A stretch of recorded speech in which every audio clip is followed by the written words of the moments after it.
Shalom teman-teman semua.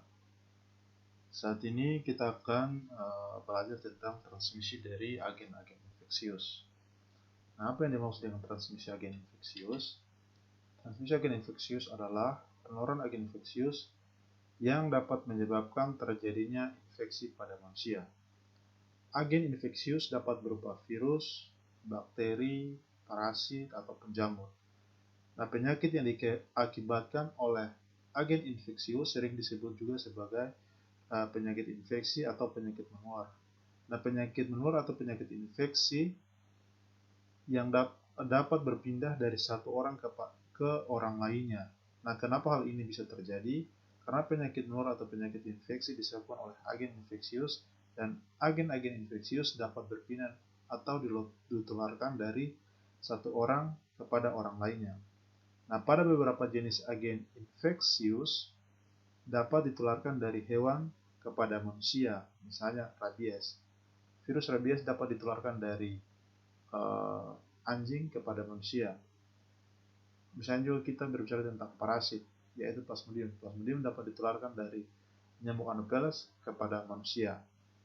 Nah, penularan agen infeksius ini dapat terjadi secara langsung maupun secara tidak langsung. Penularan penyakit menular atau penyakit infeksi tidak dapat terjadi begitu saja, tetapi memerlukan beberapa faktor atau beberapa unsur, dan melalui suatu proses atau rangkaian yang disebut sebagai rantai penularan.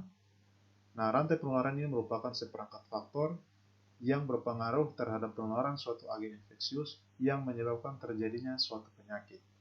Nah, rantai penularan itu apa saja?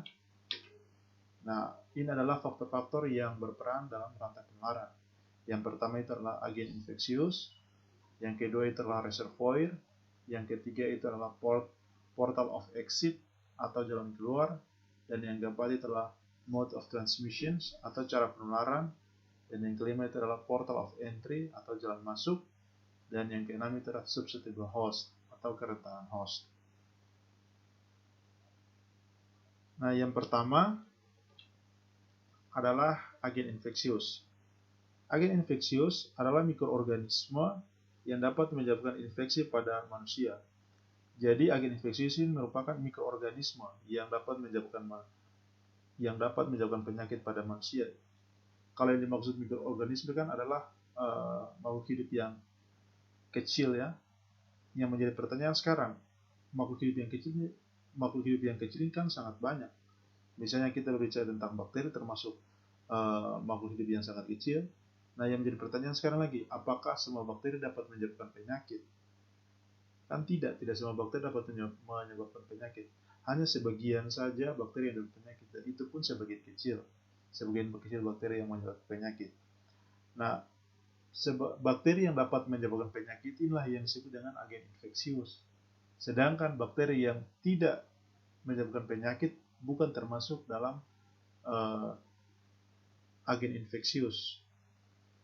Jadi ada perbedaannya antara agen infeksius adalah mikroorganisme yang dapat menyebabkan infeksi atau penyakit pada manusia, itu adalah dia merujuk kepada mikroorganisme yang dalam tanda kutip itu dia dapat menyebabkan penyakit. Kalau mikroorganisme yang tidak dapat menyebabkan penyakit itu bukan disebut sebagai agen infeksius. Oke, kita lanjut. Agen infeksius ini dapat hidup di dalam tubuh manusia sehingga dapat menyebabkan kerusakan sel atau gangguan pada host secara langsung maupun secara tidak langsung melalui toksin yang dihasilkan. Misalnya pada beberapa bakteri kan dia itu menghasilkan toksin, baik eksotoksin maupun endotoksin. Nah, contoh dari agen infeksius ini adalah bakteri, virus, jamur, dan parasit. Tetap ingat, tidak semua bakteri dapat menyebabkan penyakit. Tidak semua bakteri dikatakan sebagai agen infeksius. Kemudian begitu pun dengan parasit dan juga jamur ya, tidak semuanya dikatakan sebagai agen infeksius. Yang dikatakan agen infeksius adalah mikroorganisme yang dapat menyebabkan penyakit. Kalau mikroorganisme yang tidak dapat menyebabkan penyakit bukan dikatakan sebagai agen infeksius. Nah, kemudian agen infeksi ini juga terdapat beberapa faktor yang mempengaruhi infeksi agen infeksius pada host atau pada manusia. Nah, faktor-faktor tersebut apa? Faktor tersebut adalah patogenisitas, yang kedua itu adalah virulensi, dan yang ketiga itu adalah jumlah atau dosis. Nah, yang pertama adalah patogenisitas. Nah, apa yang dimaksud dengan patogenisitas? Jadi, patogenisitas adalah kemampuan agen infeksius untuk menyebabkan penyakit. Nah, kemampuan agen infeksius ini dia dapat dipengaruhi oleh faktor virulensi dari agen infeksius tersebut. Nah, apa yang disebut dengan faktor virulensi? Faktor virulensi adalah kemampuan invasi dari agen infeksius dan toksigenisitas dari agen infeksius. Nah, yang menjadi pertanyaan sekarang lagi, apa yang dimaksud dengan kemampuan invasi dan apa yang dimaksud dengan toksigenisitas? Sehingga dia dapat mempengaruhi virulensi. Nah, kemampuan invasi adalah kemampuan agen infeksius untuk melakukan penetrasi sel host. Penetrasi artinya kemampuan dari agen infeksius untuk masuk ke dalam sel host. Kemudian juga mengatasi imunitas host, berkembang biak, dan menyebar di dalam tubuh host. Kemampuan invasi ini dipengaruhi oleh molekul atau protein yang terdapat di dalam agen infeksius tersebut, misalnya komponen permukaan agen infeksius dan enzim. Kalau toksogenitas, toksogenitas itu adalah kemampuan bakteri menghasilkan toksin, dan toksin yang dihasilkan bakteri ini dapat mengakibatkan gangguan pada sel host atau pada manusia. Nah, yang berikut ini yang terakhir adalah jumlah atau dosis dari agen infeksius. Agen infeksius untuk dapat menimbulkan penyakit pada manusia harus memiliki jumlah agen infeksius yang cukup. Untuk jumlah agen infeksius untuk dapat menyebabkan penyakit pada manusia antara satu jenis agen infeksius dan agen infeksius lainnya, dia memiliki jumlah yang berbeda-beda. Jadi tidak semua agen infeksius itu dia sama ya. Misalnya kepada bakteri A, dia mungkin membutuhkan 20 bakteri untuk dia dapat mengakibatkan terjadinya infeksi pada manusia. Kalau bakteri B mungkin dia tidak membutuhkan jumlah bakteri sebanyak 20, tapi mungkin dia membutuhkan jumlah bakteri sebanyak 30 bakteri untuk dapat menyebabkan infeksi pada manusia. Nah, itu yang dimaksud dengan dosis atau jumlah agen infeksius. Dan kemudian kita masuk lagi kepada faktor atau unsur yang berikut adalah reservoir. Nah, apa yang dimaksud dengan reservoir? Reservoir adalah tempat yang digunakan oleh agen infeksius untuk hidup, tumbuh, berkembang biak, dan dia siap ditularkan. Nah, yang tempat agen infeksius tersebut misalnya seperti pada di tubuh manusia, hewan, serangga. Selain itu juga tempat hidup agen infeksius atau reservoir tersebut juga dapat berupa tanah, air, bahan organik, dan juga udara yang mengandung agen infeksius yang dapat menimbulkan infeksi pada sel host atau kepada manusia. Dan kita pindah ke unsur yang berikut atau faktor yang berikut. Nah, faktor yang berikut ini adalah portal of exit. Nah, apa yang dimaksud dengan portal of exit?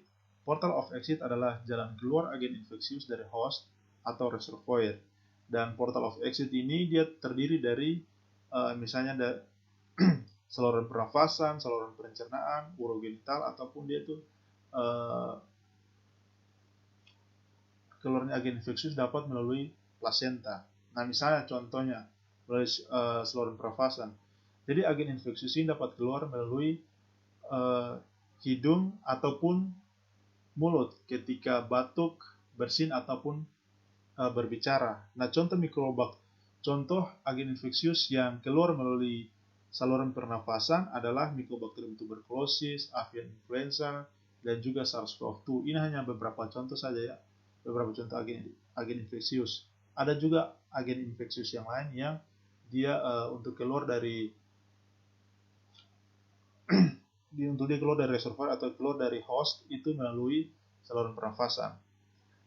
Dan untuk saluran pencernaan itu adalah agen infeksius yang dapat keluar melalui mulut, dan anus. Misalnya ketika muntah atau BAB.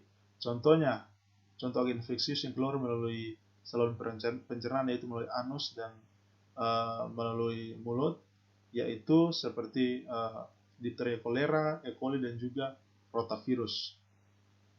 Dan kemudian urogenital itu adalah portal of exit yang dimana agen infeksius dapat keluar melalui alat kelamin ketika melakukan hubungan seksual atau kencing. Contohnya contohnya agen infeksius yang dapat keluar melalui urogenital itu adalah HIV. Ketika misalnya melakukan hubungan seksual kan, HIV kan dia keluar melalui alat kelamin. Dan juga leptospira. Nah, leptospira ini dia terdapat pada dalam tubuh tikus ya, yang paling banyak terdapat dalam tubuh tikus. Ketika tikus dia kencing, dia itu akan mengeluarkan bakteri yang berbentuk spiral, dan bakteri itu dapat menyebabkan penyakit leptospirosis, dan bakteri itu namanya adalah leptospira. Dan kita pindah kepada unsur yang berikut atau faktor berikut. Dan faktor yang berikut ini adalah mode of transmission. Nah, mode of transmission adalah cara penularan agen infeksius. Agen infeksius untuk dapat menginfeksi host atau manusia, dia memerlukan suatu cara penularan. Dan cara penularan antara satu jenis agen infeksius dengan agen infeksius lainnya itu terjadi melalui cara yang berbeda-beda. Pada umumnya cara penularan terbagi menjadi dua, yaitu direct dan indirect. Direct itu adalah penularan secara langsung, dan indirect adalah penularan secara tidak langsung. Nah, apa yang dimaksud dengan penularan langsung? Penularan langsung adalah penularan yang terjadi melalui kontak langsung antara sumber penularan dengan host. Dan kalau penularan indirect atau penularan tidak langsung itu dia melalui kontaminasi pada benda-benda. Contoh dari salah satu jenis dari penularan langsung adalah droplet. Nah, droplet ini adalah penularan yang terjadi melalui batuk, bersin. Kemudian kalau aerosol itu adalah penularan yang terjadi melalui batuk, bersin, dan bicara. Nah, sekarang yang jadi pertanyaan kan, untuk droplet dan aerosol ini kan dia penularannya mirip ya, yaitu melalui batuk, bersin, dan bicara dia itu sudah dapat menularkan. Nah, sekarang yang menjadi pertanyaannya, apa perbedaan antara droplet dan aerosol? Nah, kalau pada droplet, agen infeksius yang ditularkan melalui droplet itu jarak sebarnya pendek dan tidak bertahan lama di udara. Kenapa sampai jarak sebarnya pendek dan dia tidak bertahan lama di udara? Karena agen infeksius yang ditularkan melalui droplet itu memiliki ukuran partikel yang dia berukuran di atas 5 mikro. Sedangkan agen infeksius yang ditularkan melalui aerosol itu jarak sebarnya jauh dan juga dia tuh bertahan lama di udara.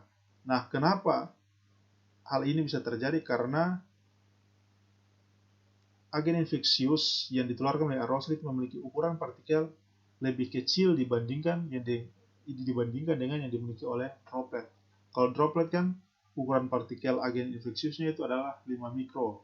Kalau pada aerosol ukuran partikelnya itu di bawah 5 mikro. Jadi dia itu lebih kecil dibandingkan droplet, sehingga partikel yang ditularkan melalui aerosol ini dia itu jarak sebarnya lebih jauh dan juga lebih bertahan lama di udara. Nah, contohnya ada contoh dari agen infeksius yang ditularkan melalui droplet yaitu misalnya diphtheria, Haemophilus influenza tipe B, kemudian juga ada mumps. Kalau agen infeksius yang ditularkan melalui aerosol itu misalnya Mycobacterium tuberculosis ya. Dan ada laporan yang mengatakan bahwa partikel Mycobacterium tuberculosis jika pada ruangan yang gelap, partikelnya itu bisa bertahan selama 5 jam di udara, baru dia jatuh ke tanah. Nah, kalau macam kepada droplet, dia tidak bisa bertahan sampai 5 jam. Dia ketika dikeluarkan, dia tidak sampai 1 menit, kurang dari itu, bahkan ketika keluar langsung dia bisa jatuh. Dia tidak sama dengan aerosol. Kalau aerosol ketika dikeluarkan dari tubuh manusia, dia bisa bertahan di udara selama beberapa waktu. Dan penularan yang berikut itu adalah melalui seksual. Nah, melalui seksual ini misalnya penularan yang terjadi melalui hubungan seksual. Misalnya apa? Misalnya contohnya itu adalah virus, yaitu HIV. Kalau bakteri misalnya Neisseria gonorrhoeae, ada juga Treponema pallidum. Dan kemudian penularan melalui skin to skin. Skin to skin ini adalah penularan yang terjadi melalui kontak kulit dengan kulit. Misalnya apa? Seorang yang telah memiliki penyakit kulit misalnya disebabkan oleh virus herpes, ketika ada orang lain yang menyentuh bagian kulit yang sedang terinfeksi tersebut, maka virus tersebut dapat menular dari penderita ke orang yang menyentuh tersebut. Dan contoh agen infeksius yang dapat menular melalui kulit seperti yang saya sudah jelaskan tadi, bahwa salah satunya adalah virus herpes, yaitu herpes simplex. Selain itu juga ada Sarcoptes scabiei. Sarcoptes scabiei ini bukan merupakan virus ya. Kemudian juga ada jamur penyebab penyakit kurap, yaitu misalnya jamur Trichopiton, juga ada jamur Epidermophyton, dan juga ada jamur Microsporum. Kemudian penularan melalui plasenta.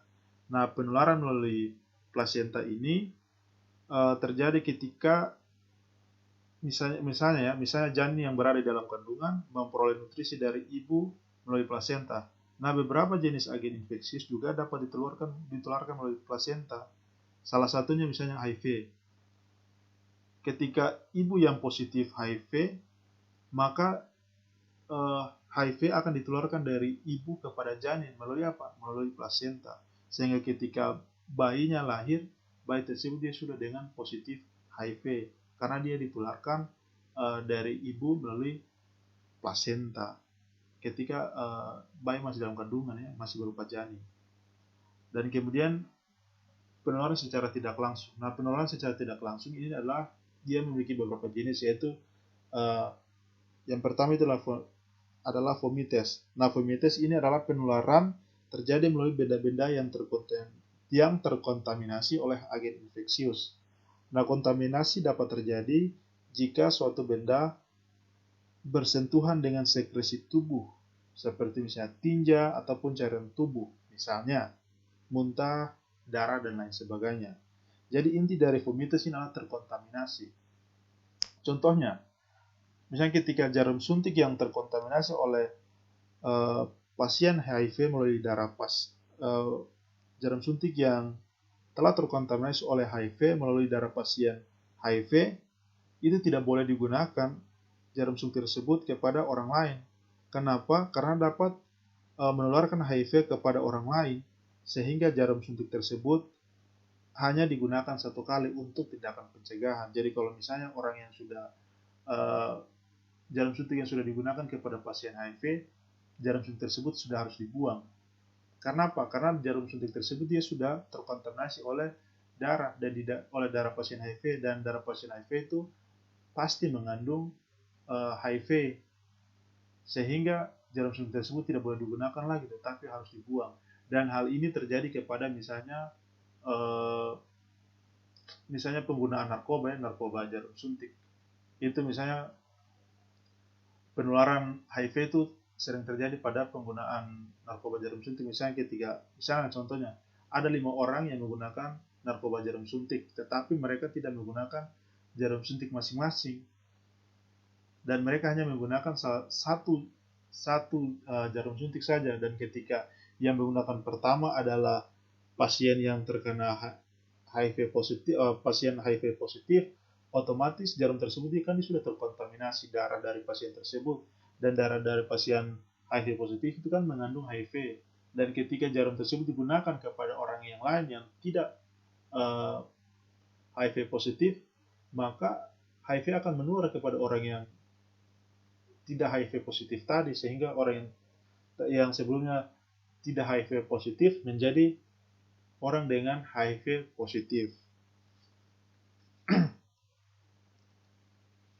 Nah, kemudian penularan melalui fekal oral. Nah, penularan melalui fekal oral ini terjadi di mana agen infeksius masuk ke mulut melalui benda, makanan, atau minuman yang sudah terkontaminasi. Contohnya, Misalnya ketika ada seorang yang menderita diare dan diare itu disebabkan oleh bakteri misalnya E. coli.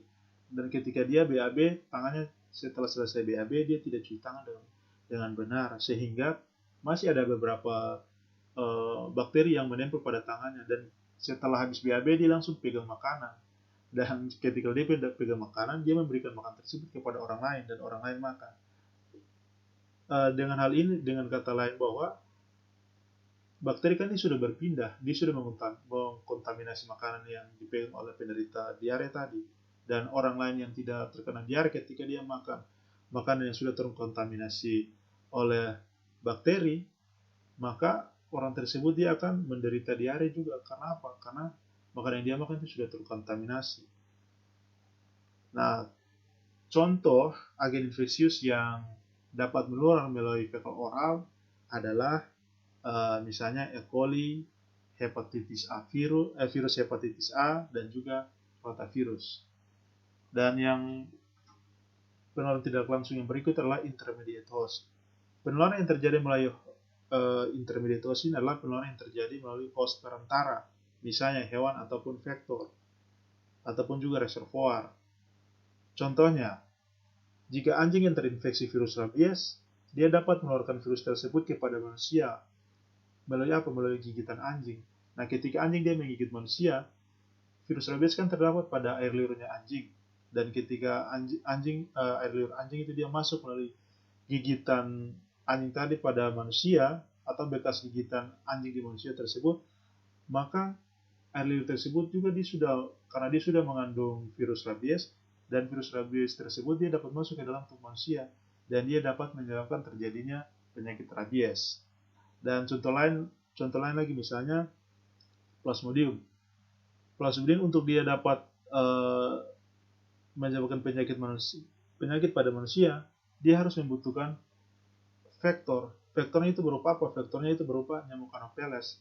Plasmodium dia akan masuk ke dalam tubuh nyamuk Anopheles. Kemudian nyamuk Anopheles akan menularkan kepada manusia, sehingga manusia menderita penyakit yang disebut dengan malaria. Oke. Kemudian kita pindah ke unsur yang berikut atau faktor yang berikut. Nah, faktor yang berikut adalah portal of entry atau disebut juga dengan jalan keluar. Nah, portal of entry, jangan keluar tapi jalan masuk ke dalam tubuh manusia. Nah, portal of entry dia itu sama seperti portal of exit, yaitu dia itu melalui saluran pernafasan, melalui saluran pencernaan, urogenital, atau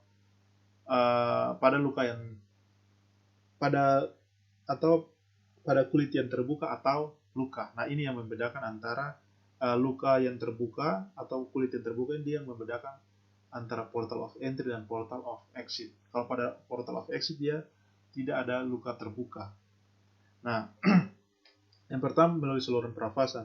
Jadi agen infeksius dapat masuk ke dalam tubuh manusia melalui saluran pernafasan seperti apa? Misalnya seperti hidung ataupun mulut.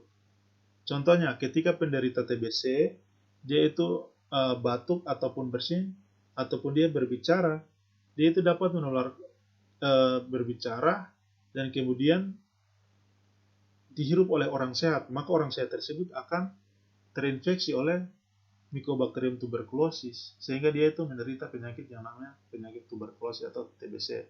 Nah, contoh agen infeksius yang dapat masuk ke dalam tubuh manusia melalui saluran pernafasan itu adalah Mycobacterium tuberculosis, SARS-CoV-2 juga bisa, kemudian juga avian influenza juga bisa. Dan kemudian yang berikut adalah saluran pencernaan. Agen infeksius dapat masuk melalui saluran pencernaan melalui makanan yang terkontaminasi oleh agen infeksius, dan ketika manusia memakan makanan yang terkontaminasi tersebut, maka manusia akan menderita suatu penyakit. Misalnya rotavirus ataupun E. coli. Ketika makanan yang terkontaminasi oleh E. coli dan ketika dimakan oleh orang sehat, maka orang sehat tersebut dia akan menderita penyakit. Nah, yang menjadi pertanyaan, makanan itu masuk melalui mana? Makanan masuk kan melalui sistem pencernaan, yaitu melalui mulut, kemudian masuk ke masuk ke lambung, kemudian masuk ke usus. Nah, itu kan adalah saluran pencernaan.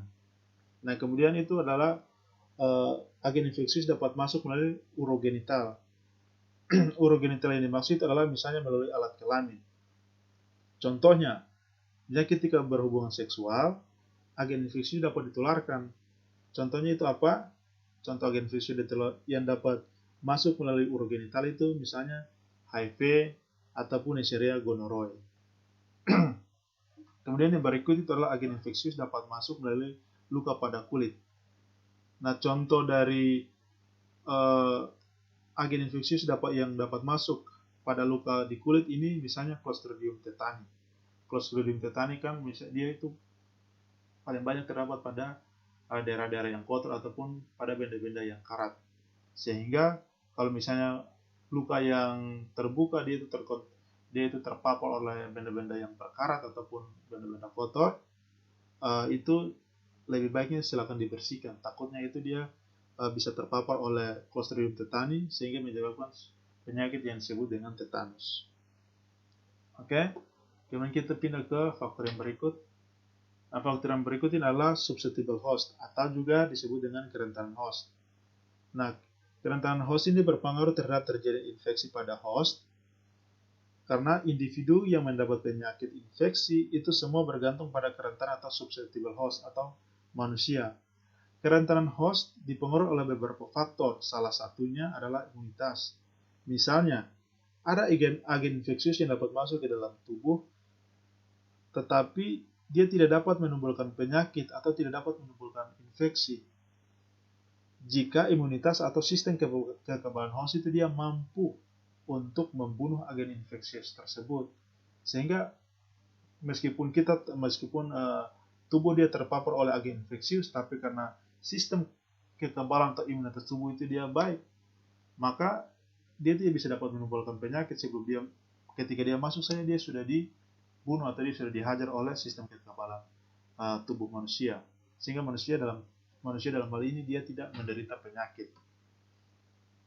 Nah, faktor-faktor lain yang berpengaruh terhadap kerentanan host itu atau susceptible host adalah misalnya faktor umur, faktor gizi, penyakit kronis, jenis kelamin, ras, etnis tertentu, juga status ekonomi, gaya hidup, pekerjaan, dan herediter.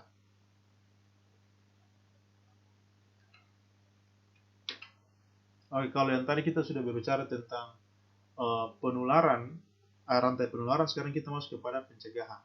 Nah, pencegahan infeksi ini dia memiliki prinsip dasar, yaitu prinsip yang pertama itu adalah peningkatan daya tahan host atau peningkatan imunitas host, dan yang kedua itu adalah inaktivasi agen infeksius, dan yang ketiga adalah pemutusan rantai penularan atau cara penularan, dan yang keempat itu adalah tindakan pencegahan pasca pajanan atau post exposure prophylaxis atau di kependekannya itu adalah PEP.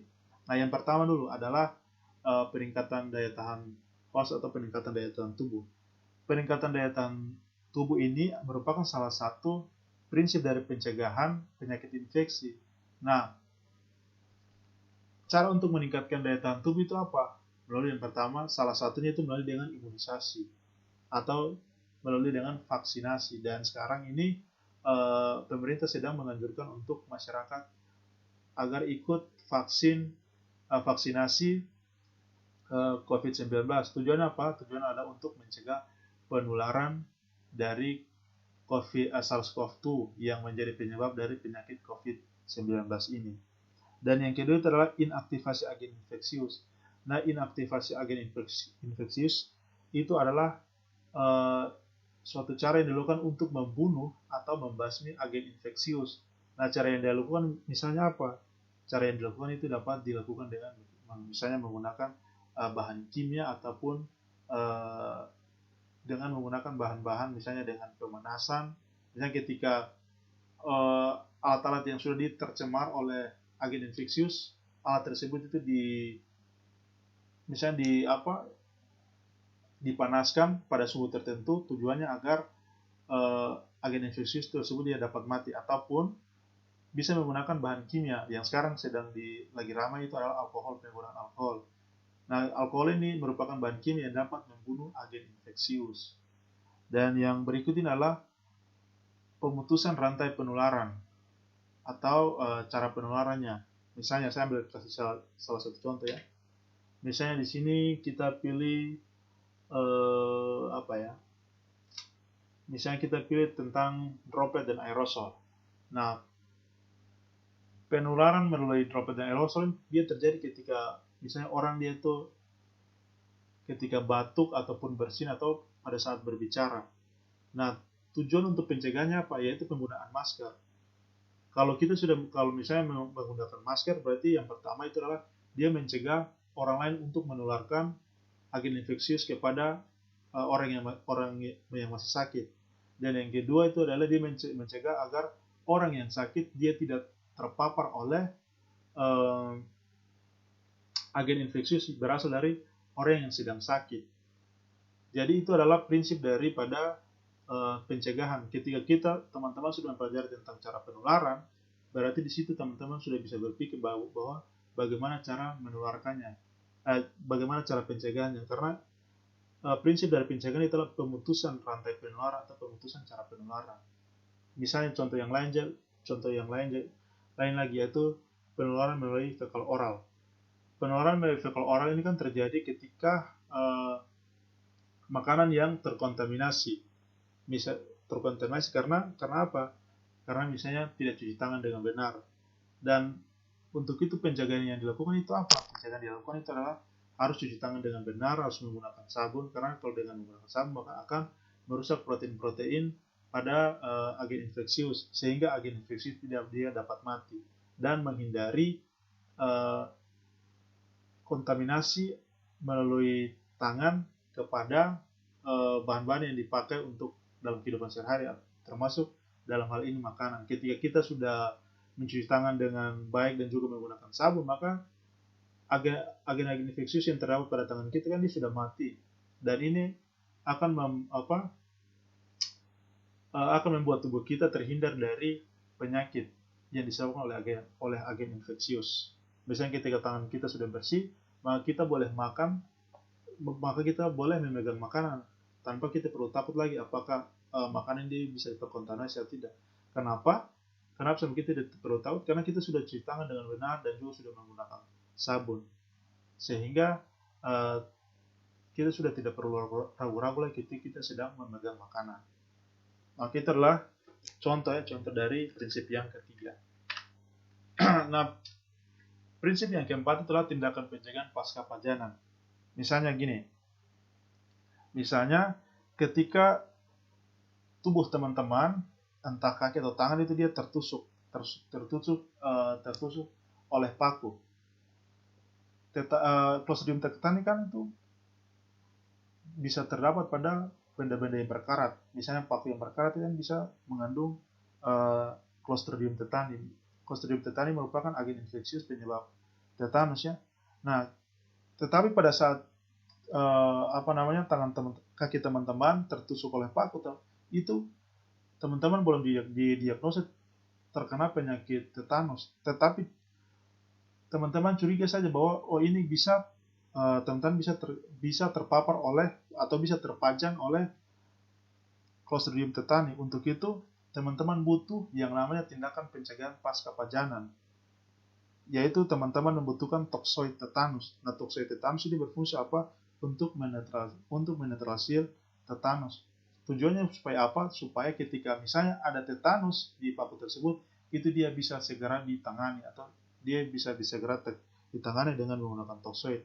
Sehingga ketika sudah diberikan toksoid, tujuannya adalah toksoid tetanus dia dapat membunuh Clostridium tetani tersebut, sehingga teman-teman Clostridium tetani dia tidak bisa menginfeksi tubuh teman-teman dan tubuh teman-teman terhindar dari penyakit tetanus. Nah, itulah salah satu contoh dari tindakan pencegahan pasca pajanan. Oke, saya rasa itu saja untuk materi tentang transmisi agen infeksius. Oke. Terima kasih atas perhatian teman-teman semua.